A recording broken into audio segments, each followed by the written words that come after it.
And we have just about 7 hours until the clock strikes midnight. I'm going to have some, what did you say, Mother Nature confetti out there. Yeah, exactly. It's I like a that. festive way to ring in the new year. But the issue is that it's still going to be a bit impactful for people traveling. Right. Temperatures right now are cold. Yes, and typically people wouldn't be out on the roads probably that late. Exactly. Right? On a Wednesday. And that is the issue, right? Wednesday night at 1 a.m., outside of maybe some people who work third shift, we're not talking about a very busy time on the roadways. But tonight, that's not going to be the case. Temperatures in the 20s right now ensure that that snow will stick as soon as it moves in.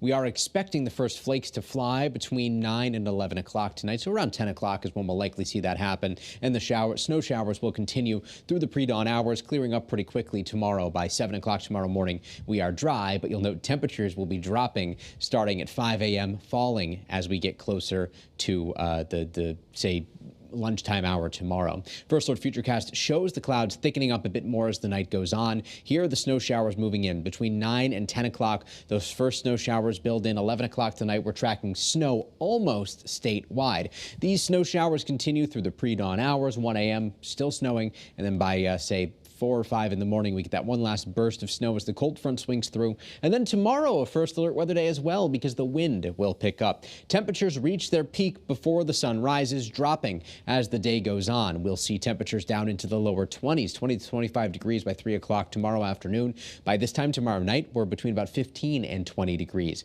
Look at the wind here. Some of the newest data suggesting that gusts will be up to, if not over 40 miles per hour. So certainly a windy day out there. And that is going to be factored in with the cold air that will be moving in. So wind chill values are going to drop quite a bit. We're talking -5 to 10 degrees. So some towns will feel like it's below zero. And we're talking about the middle of the afternoon here as you'd be out running errands or perhaps just trying to get home from any holiday travel. This is what it feels like outside. So tomorrow is a First Alert weather day because of that bitter and really dangerous cold in some areas where the wind chill values actually drop below zero. 27 on Friday, partly mostly cloudy. 29 on Saturday, up to 31 on Sunday. We could see some isolated flurries Sunday morning. Along the shoreline, we'll be in the lower half of the 30s through Sunday. By Monday, we're breezy. Maybe some flurries at night, increasing cloudiness, decreasing cloudiness Tuesday.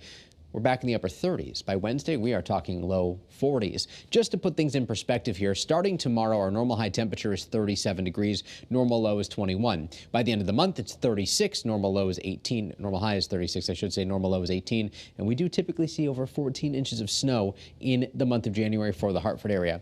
Outside of the snow that is expected tonight, a coating, maybe to 2 inches. Again, it's not the amount, it's more the timing. We don't really have much of a chance for any accumulating snow over the next 7 days, and that chance for showers by Wednesday next week looks like rain. Amanda? Mike, thank you.